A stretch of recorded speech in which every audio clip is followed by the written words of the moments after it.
in relation to this show, I started writing it 10 years ago because I had a major life-changing event, and I went from being young comic on the make to essential basic invalid virtually within a month.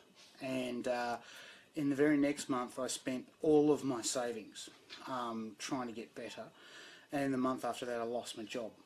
And so I went from being young comic on the make with a job and on the dole,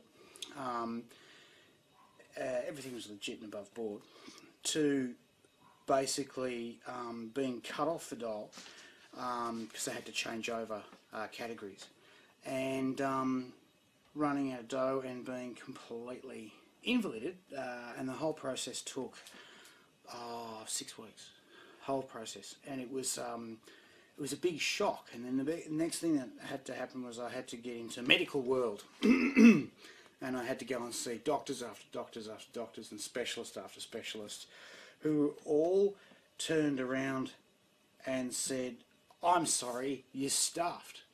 And at the end of this first 6-month process, I was basically repeating the same trek. And I went, "Guys, are we just going to sit here and say you're stuffed? Because if we are, write a note and pop it in the pigeonhole for when I turn up, and I'll just read it and I'll go." And they said, no, we can't do that. We've got to actually examine you." And I said, "But what's going to change? We come to a place where nothing's going to change." And they said, "Oh, it might have. It might be different." And I said, "It's not different, it's just worse. So what are you going to do about it?" "Oh, there's nothing to be done about it." And it was this really weird story of bureaucracy and a really special life journey that was it's the only time that you allow your entire life to be placed into the hands of another. If you have a child, your life changes completely, your focus is completely changed. But this is different again, in the sense that your responsibilities remain yours, but your choices get taken away. And so you get all the crappy parts of being an adult without any of the cool bits. And you're supposed to stop drinking, stop smoking, you're not to take any drugs, you're not to tire yourself out sexually. You're supposed to do all this stuff to maintain your levels of function, which are gone. So I started thinking, this is just crazy. This whole thing, this whole system is just crazy. It's full of very, very clever people who went right through high school without getting a date, who went right through university without missing a class, who weren't very sociable but were extremely good at tests. And it occurred to me that your doctors and your upper echelon professors are in fact people who are often not very socially aware. And so when it comes time to press the flesh on patients, some of them, especially the research doctors, are units, real units. And so I was starting to write this show called Code Grey about all my experiences in the specialist world. And it was good. Trouble was, it didn't finish, it didn't end. It didn't have a final oomphy moment to go, aha, hey, there we go, it's the end of the story and we can all go home better feeling. And then in 2008, I had put my life back together. And it was just New Year's, it had just gone New Year's, and I'd put 2007 to bed, and I just really reset my world. I'd changed the way I work, and I changed the way I lived, and I was getting healthier, and I'd really put my life into a good box, and I was about to start my own small business. I'd lined up the people, I'd lined up the credit, I'd lined up even the space, and I was watching videos of a couple of my buds, and I got an ant bite right on my scrotum, and I was like, oh, stingies. Give it a bit of a scratch, and I noticed that night my scrotum decided to swell just a little bit, you know, it was just up puffy a bit, and I thought, oh, it's not a big deal, I'll sleep on it. So I went to bed, woke up in the morning, and my scrotum's come up the size of a grapefruit. And I've taken this to the good lady wife and said, check this out, it's all swollen. I think I'll leave that alone. And she said, no you won't, you're going into hospital. So into hospital we go. And the long and the short of it was, they found that I'd contracted a thing called Fournier's gangrene. And this thing is a necrotizing fasciitis, which is flesh-eating disease. I'd caught a flesh-eating disease in my ball bag. And my sac was being eaten from the inside out. And it was painful and swollen, and I didn't know it at the time. It spread. It had gone from my ball bag into my leg, and I didn't know that at the time. What I did know was that every time people were looking at my ball bag in the hospital, they were going, ah, okay, give that man more drugs. And I was going, this is alright, I'll get this again. And no, don't say that. And I'll say Fournier's gangrene again, do not Google that in image search. Don't do that. You're not going to like it. It's not nice. The pictures are quite horrible. Killed King Herod, you know, baby killer Herod. Yeah, that's what killed him in the end, was Fournier's gangrene. So essentially what was happening is I had gangrene in my ball sack, and it was eating the skin of my scrotum. And by the end of the second day, my testicles were exposed to the world because enough skin had been eaten away so that it could... So I then met a whole heap of doctors. And I knew I was in trouble because there were 45 doctors in this room looking at my ball bag. And I can tell you that it takes exactly 27 minutes to lose your shyness about genital showing. Because when I was in hospital, everyone wanted to have a look at my ball bag, and it was getting to the point where cleaners were, just sweep this up and wow. So essentially, I got told, okay, look, we're going to operate tonight on you. You're in trouble. And I thought, yeah, I know I'm in trouble. There's 45 doctors here. You don't get to be an interesting case unless you're interesting with a stop clock, yeah, a stopwatch on it. And basically the timing was set, and everybody rushed to have a look in before it was too late. And I got operated on that night, and the long and the short of it was I died twice within that week. And then I came out of it, and I recovered, and that took a year to recover. So it was the end of 2008 before I was even close to making progress. And by the middle of 2009, I had decided that that was going to be the end of the story. The final bit of this Code Grey story was going to be this episode. And so what I got out of the whole experience was I learned a lot about myself, and I learned a lot about the world, and I got into a place where I'm more grateful for everything nowadays, and I also got into a place where I don't sweat the small stuff as much. I do worry about things like manners, and I do worry about things like how people need to be good to people, and I worry about things like the wrong political party getting into power. But I don't worry about. I am irritated and annoyed when I'm broke, but I'm not freaked out about it.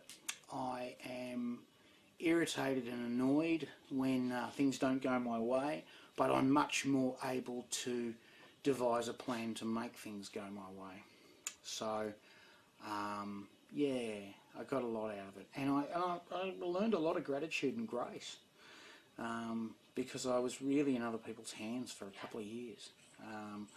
For 6 months I couldn't wear pants, after I got out of hospital. I was wearing a kilt or a big bloody robe.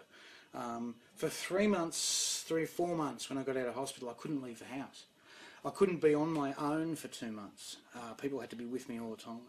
And so those sorts of things, weirdly enough, they're the most heinous.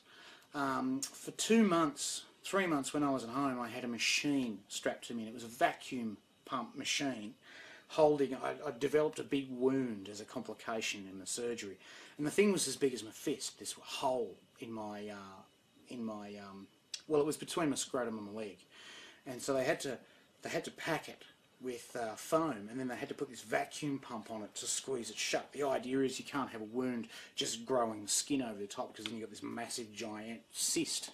You know, that's no good. No one wants that. And so they had to wait until all the flesh knitted itself together, and it took literally 3 months. And this thing would blurt. It'd suck the wound down, and every now and again it'd go bleh, bleh, bleh, bleh, and you couldn't miss it. And if you got the vacuum sealing wrong, or if you sweated and the air came through, or if you moved funny and the air came through, and traditionally at 4 o'clock in the morning, when we're trying to sleep, the thing would come unstuck, and it'd go and scream everyone in the house awake, and the poor missus would have to come in and try and stick this thing down. One time the nurses came to change the machine and noticed that I put a big glob of sticky all over it, because we just kept on piling sticky tape on until it actually held. And so the wound itself, which was like, you know, by that time a very small fist, was actually dwarfed by this like bowling ball sized mound of sticky tape we had to keep on. And that was the worst part of the whole experience, was this bloody vacuum pump, because I couldn't go out of the house. I had to be near an extension cord. It was a bit like a dog on a chain, you know, going to race after the postman. And yeah, eventually this bloody thing came off, and it was the most amazing feeling of freedom that I've ever had. I could walk around and not be worried where I was, or have to trail an electric lead behind me. A good mate of mine went and bought me a extra long 20-metre lead, and it was the best present, because I could go out the back and have a cigarette. I could go out the front and pick up the mail. I could actually go further than 5 metres away from a PowerPoint. My lowest night over the whole experience, my lowest, bluest night, was the thing ran out of juice. And when it ran out of juice, it would have a alarm. It was like, nick, nick, nick, nick. So it was like this mewling child. It was like someone had dropped off the red-headed bastard child on my doorstep and said, if you don't look after it, we will bomb you and burn down your entire family, surrounded by faggots. And I just went, I don't want it. It's got freckles, and I don't like it. It's obviously a ginger, but I was forced to have it, and forced to care for it, and to bathe it, and to feed it. And I was one night, I didn't have an extension cord, and I was sitting there, and I was plugged into the wall, and I was just sitting on the bed, and I just couldn't move. And for the first time in 2 years, I was beaten by this friggin' disease. And it was only one dark night that I had to deal with. And a lot of the other experiences were me combating bravely noble death, and a lot of the other experiences were me off my mind on drugs, doing some really amazing dream work. I went psychotic one night in the hospital. It was just after the initial emergency surgery, and my testicles were hanging outside my body. They hadn't stuffed them into my legs. That's how they saved them. I didn't have any sac, but they stuffed the testicles into the legs. It was really amazing stuff. And I had this big hole in my my right leg, huge hole, right down to the bone. And I decided that I wanted a glass of water, and they said, no, you can't have any water because you're going back into surgery. And I went, bugger this. At 3 o'clock in the morning, I fell down what's popularly known as the K-hole. I just was on this ketamine for pain, and I just lost my mind. And I cut myself out of all my tubes. And I had more tubes and wires on me than the space shuttle. And I cut all those tubes and wires and got up and went to the bathroom and had a drink and then went for a little wander around. And it was a nurse from the other ward who noticed that I was heading toward the lift and thought, that guy has got the oddest hanging down between his legs. I had a gown on. Said, big guy. And I went, hey, how you doing? And that's exactly the same thing I said twice on my way through. And this nurse went, he's on drugs. He's got to go back. So they grabbed me and put me back gently, and they were freaking out because I'd gone for a wander, and they sewed me back into all my bloody tubes and wires and whatnot. And but I did get me a glass of water, and that was kind of nice. And I was doing stuff like that for quite a goodly while. And I also was obsessed with the fact that there were penguins on the roof of the other, it was in Royal Melbourne Hospital, so on the other hospital was the old dental hospital, and I was obsessed with the fact there were penguins on the roof, and no one believed me. Everyone said, you're on drugs, and I said, I am on drugs, and there are, and of course I couldn't remember the word for penguin, so I said flappy dogs. There are flappy dogs on that roof, and I was convinced of it, and it wasn't a dream thing, you could see them. They were there going, well, I didn't know if they were making sound because I couldn't hear them, but they were, and I imagined that they were going block, block. And they were flapping their little flappy dog wings, and over there, and you know, and they go, no, Adrian, there's not penguins on the roof, mate. That's not going to happen. And I'm going, there, look with your eyes. And they looked over, look, no penguins. Oh, I was so furious. And then later I managed to finally convince people when they looked over and they saw that all the vent pipes were coming up through the roof. And of course it's an old building and not maintained since it got shut down. And all of the black cowling on the vent pipes had started to come loose. So from my angle in the bed, and you've got to be in bed to see this, it looked like all these penguins were on the west side of the roof with their flappy arms. So I was right the entire time, even though I was mildly on drugs at the time. Yeah. And I had a little button too to give me more drugs. That, happy days, good times, that, I miss that. I often today go, you know, I could do a little bit of green button love right now. I've been asking ever since I got discharged for my own green button machine, and they've repeatedly said no. I don't understand it.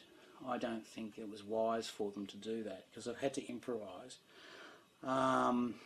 Nothing so elaborate as a you know, an opiate dispensing.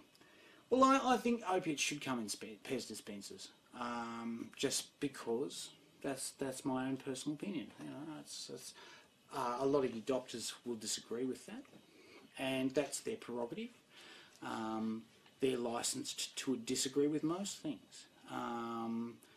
For example, a typical rave party where one dances and reaches for the lasers while one is pronking one's stuff for gender or genders unspecified, often involves many things that you doctors disagree with. I've often thought that it would be good to grab a hospital full of doctors and forcibly make them attend a rave in some kind of you know, Batman the Joker style kidnap thing, and tell them that if they can rise to the challenges of dancing, taking drugs and drinking and reaching for the lasers, they can go home. If not, they'll be re-educated until they can. You know, because I think it's a choice world. We've all got choices, and I think sometimes I'd like doctors to have the kind of choices that I've had, in the kind of way they sort of point them out to me. So yeah, I think that'd be good. But yes, finally got an end to Code Grey, so I wrote it, and then I took it to. I thought I haven't got any money, so I can't put it on. But it was a good idea to have the end of a show. And someone said, "Why don't you apply for a Moosey?" And so I went and applied for the Moosehead Award, and they gave it to me, which surprised the shit out of me. I was thinking that there'd be heaps of shows ahead of mine. But I thought, you know, if you don't venture, you won't gain. So I put it in thinking, oh yeah, give it a shot. But it's a bit like, you know, you in my mind, it's a bit like lotto. You know, you put your numbers in only because if you don't, you know it won't come up. But you don't expect them to come up. But no, I got to the interview, I was surprised, and then they said, yeah, look, have a go, make your show go.